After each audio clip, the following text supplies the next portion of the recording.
Space and Invaders. Aliens Journal. Dear Radio Free Pizza Gourmets, wild year so far, huh? Sorry I've been out of touch. For many months now, I've been mainly focused on trading options contracts to recover all the money I wish I'd spent on precious metals. But I'm at least still keeping up a minimum of one post per month, even if none of them are the deep dish dispatches that had previously been my signature.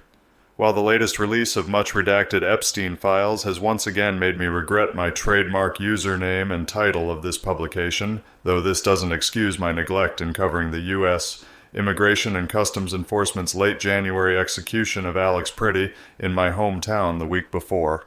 Regardless, I've got a birthday at the end of this month, so it seems like a good occasion for another informal journal.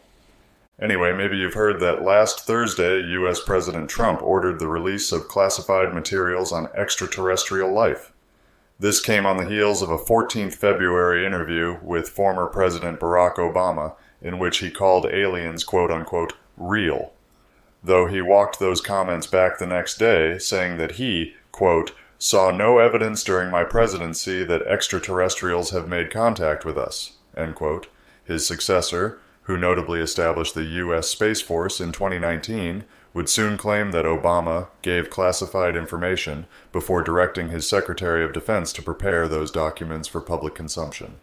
While some, such as talk show host Seth Meyers, might have interpreted Trump's order as an attempted distraction from his numerous appearances in the aforementioned Epstein files, I viewed it through the lens of a comedy sketch from a 2008 episode of The Whitest Kids You Know. In the sketch, a press conference disclosing the existence of a U.S. moon base ends with one intrepid reporter asking, "We wouldn't happen to be invading Iran today, would we?"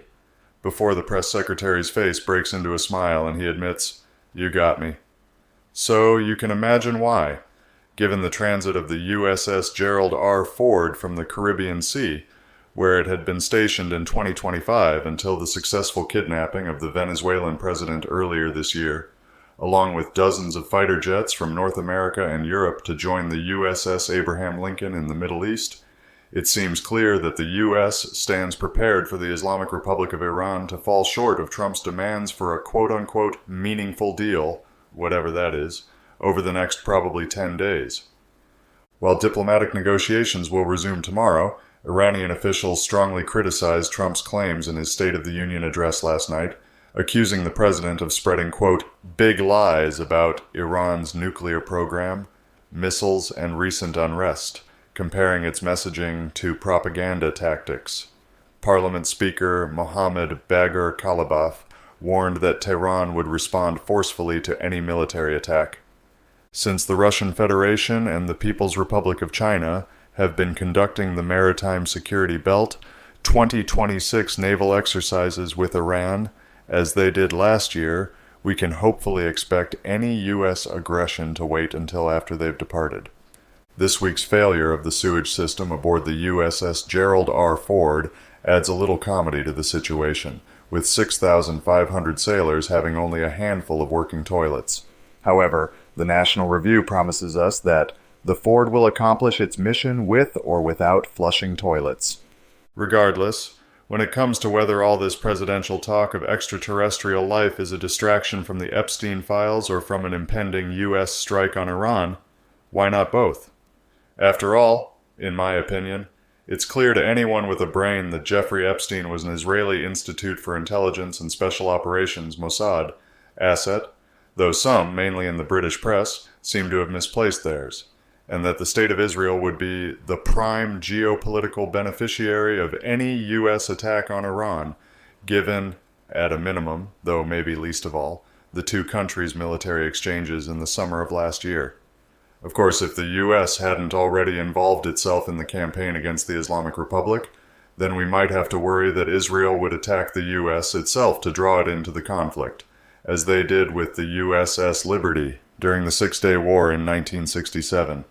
Understanding that, it's curious to note that claims asserting a legitimate first contact between the U.S. and extraterrestrial life already arose from, among others, an actual Israeli official, as NBC News reported in 2020. That official was Haim Eshed, retired brigadier general in Israeli military intelligence, Amon, and former director of the Space Committee at Israel's Ministry of Science, Technology, and Space. In an interview published in English by the Jerusalem Post, Eshed alleges that aliens exist and that for years both the U.S. and Israel have been in contact with a group he calls the Galactic Federation. According to him, President Trump was aware of these aliens in his first term and had been on the verge of revealing their secrets, but this so-called federation asked him not to in order to prevent mass hysteria. The retired general claims that humanity isn't ready and that aliens don't want to reveal themselves until humanity evolves and understands, quote, what space and spaceships are, whatever that means. Eshed also claimed that an agreement exists between the U.S. government and aliens for research into the fabric of the universe at a secret underground base on Mars. If I had come up with what I'm saying today 5 years ago, I would have been hospitalized, said Eshed, with his translator perhaps not knowing what the phrase come up with usually implies in English. If anyone in the British press is reading, it usually refers to something produced under pressure, like an excuse or deception. Eshed hit the press again in December 2025 to reiterate his outlandish claims that the U.S. and Israel both maintain diplomatic relations with extraterrestrials. After all, that's not the only thing that the two imperialists do together. Last summer, they conducted joint strikes on Iran, and obviously look like they'll work together again, even though the White House claimed last year that it had destroyed all the Iranian nuclear facilities over which it now pretends to want a deal. We eliminated the threat, but the threat remains imminent. Of course, we've been hearing about this imminent threat for decades. For over 30 years, Israeli Prime Minister Benjamin Netanyahu has repeatedly warned that Iran is on the brink of developing a nuclear weapon. Beginning in 1992, he claimed Iran was only a few years away from nuclear capability, a prediction he reiterated throughout the 1990s in U.S. congressional testimony in 2002, in private remarks revealed by WikiLeaks in 2009, and dramatically at the United Nations in 2012 with a visual depiction of a bomb. Despite shifting intelligence assessments, including statements this year from the U.S. Director of National Intelligence indicating Iran is not building a nuclear weapon, Netanyahu continues to argue that Iran could obtain one within months or weeks. His message of imminent threat has remained largely unchanged across decades of diplomatic developments and evolving intelligence findings. Maybe we'll get a Whitest Kids You Know reunion this year, too, since it seems like everything old is new again. But until then, we'll wait with bated breath for the U.S.-Israel strikes on Iran that their sketch depicts as the real purpose behind American disclosures of extraterrestrial life. In the meantime, we can learn more about Iran's position from Max Blumenthal's interview of Professor Mohammad Marandi for the Gray Zone last Friday. Professor Marandi explains that Iran's military drill simulating closure of the Strait of Hormuz is meant as a deterrent message to Washington and Tel Aviv. He outlines multiple methods Iran could use to shut the waterway: sinking ships in its narrow passage, targeting vessels across the Persian Gulf, and striking oil and gas infrastructure. He stresses that Iran does not require long-range missiles for regional warfare, citing its arsenal of medium and short-range missiles, cruise missiles, drones, anti-ship systems, and asymmetric naval capabilities. With control of one coastline and strategic islands, Iran holds geographic leverage over Gulf monarchies hosting U.S. bases, including Al Udeid in Qatar, from which the drone that killed General Soleimani was launched. Providing historical context, Marandi describes Iran's restraint toward Gulf states after the Iran-Iraq War. Despite their financial backing of Saddam Hussein and Western support for chemical weapons used in atrocities like the 1988 Halabja massacre. He recounts how Iran restored relations even after immense losses and notes Tehran later supported Qatar when it faced Saudi UAE pressure, despite Qatar's prior role in Operation Timber Sycamore and Syria's destabilization. He warns that a regional war would halt oil and gas exports from the Persian Gulf and Caucasus, potentially triggering a global economic crisis worse than 1929. Even if the U.S. is energy self-sufficient, he argues, Soaring oil prices would shutter businesses before eventual collapse in demand, while Iran would retaliate against U.S. bases, Israel, and naval assets. The most devastating impact would be the shutdown of regional energy and trade flows. Morandi discusses Ali Larijani's outreach to Gulf states, describing them as fearful but unwilling to defy U.S. policy. He criticizes their symbolic gestures for Palestine while permitting U.S. military operations. The discussion turns to Turkey, where Morandi accuses Ankara of facilitating Israeli energy flows and destabilizing Syria, weakening its own strategic buffer. Blumenthal recounts a 2024 Istanbul conference where critics questioned Iran's Palestine support, despite Turkey's gas trade with Israel, highlighting economic dependence on Western financial systems and Iran's relative autonomy. Emphasizing Iran's sacrifices for Palestine, Morandi describes decades of sanctions, war, and propaganda. He identifies three hostile trends toward Iran: Western establishment elites, segments of the Western left, and Wahhabi Salafi movements. He recalls surviving chemical attacks and visiting Halabja, criticizing Western silence on Saddam's crimes and the 1988 downing of Iran Air Flight 655. He analyzes coordinated anti-Iran narratives, including sectarian disinformation and Orientalist stereotypes. Blumenthal notes hostility from Trotskyist and liberal factions, while Morandi argues that those demonizing Iran while opposing war enable military escalation, citing U.S. admissions of economic pressure campaigns and intelligence involvement in unrest. He clarifies that Iran's deeper Syria involvement began in 2013 to counter foreign-backed insurgency serving Israeli interests. Discussing ISIS, he says Iran intervened early to defend Baghdad and Erbil when the U.S. hesitated. Detailing military capabilities, Morandi describes expanded underground missile systems, an asymmetric naval doctrine, and a strategic shift from defensive to offensive posture targeting U.S. forces. He outlines regional allies' strength, contrasting small Gulf monarchies with populous Yemen and Iraq. Predicting domestic U.S. resistance to war, he cites economic fragility and political division. Blumenthal recounts Israel's initial strike in the 12-Day War, and Morandi reiterates Iran will not initiate conflict but may preempt imminent attack.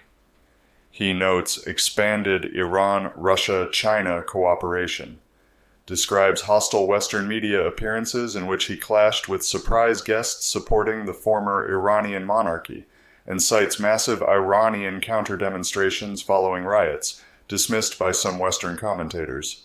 The interview concludes with warnings about U.S. economic pressure campaigns targeting sanctioned states, as well as Morandi's cautious optimism that global awareness of geopolitical and financial power structures is growing despite escalating tensions.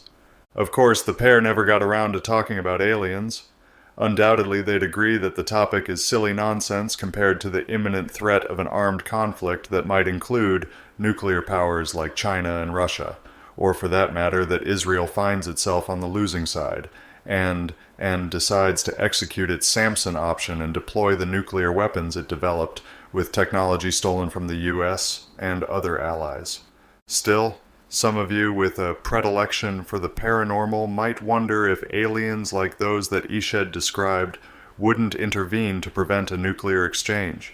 After all, a group of former U.S. Air Force personnel held a press conference in 2010 at the National Press Club claiming that unidentified flying objects, UFOs, had interfered with nuclear weapons systems. Former Captain Robert Salas described a 1967 incident at Malmstrom Air Force Base in which 10 intercontinental ballistic missiles reportedly became inoperative as a glowing object hovered nearby. Retired officers also referenced the 1980 Rendlesham Forest incident near RAF Bentwaters and Woodbridge in England, where military personnel reported seeing a triangular craft, unusual ground markings, and unexplained lights. Some speakers said their reports were dismissed or classified as top secret. Researcher Robert Hastings, who organized the event, suggested the phenomena indicated extraterrestrials were monitoring nuclear weapons as a warning to humanity. However, the Pentagon had theretofore insisted that it cannot substantiate the existence of extraterrestrial craft. So here we are. On one hand, retired Israeli officials describing a galactic federation, former U.S. presidents flirting with alien rhetoric, and the Pentagon promising document dumps about extraterrestrials. On the other, carrier strike groups repositioning, 10-day ultimatums, recycled nuclear countdown clocks, and a region that could ignite in ways that would not be confined to the desert. While we are invited to contemplate life on Mars, very real human beings are contemplating life under sanctions, drone surveillance, and missile defense systems. While social media debates whether UFOs disable nukes out of cosmic benevolence, oil tankers still pass through the Strait of Hormuz under the shadow of war games. While headlines ask whether humanity is ready for interstellar diplomacy, Washington appears ready, again, for regime diplomacy by other means. That's the pattern that the whitest kids you know sketch understood intuitively. When the press conference gets weird, check the flight radar. Because these disclosures aren't really about extraterrestrials, they're about narrative management. If there were truly a galactic federation observing us, one imagines they wouldn't be confused by our technology, but by our storytelling, by our ability to recycle urgency, our talent for turning distraction into doctrine, and our habit of announcing existential threats on a loop until they become background noise. Most likely, no alien intervention is coming to prevent escalation in the Persian Gulf. No triangular craft will descend and hit the off switch on imperialism. If war comes, or if it is narrowly avoided, it will be because human beings made those decisions, calculated those risks, and bore those consequences. Which leaves us with something much less cinematic but far more important: attention. Attention to carrier movements, to economic warfare, to how imminent threats age, and above all, to who benefits when the spotlight shifts upward. Maybe that's the real first contact, recognizing that we are not being visited but managed, not invaded from space but shepherded through narratives, not distracted by accident but by design. Welcome back to Earth.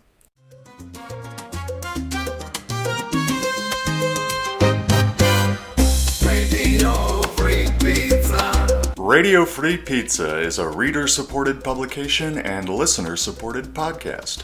To see all our work, visit www.radiofreepizza.com or search for Radio Free Pizza on all your favorite social media and podcast platforms. You might even find a button to click that says subscribe. And if you're really lucky, it will let you leave a review. Otherwise, just share a link with your friends or on social media. Thanks for your support. Radio Free Pizza.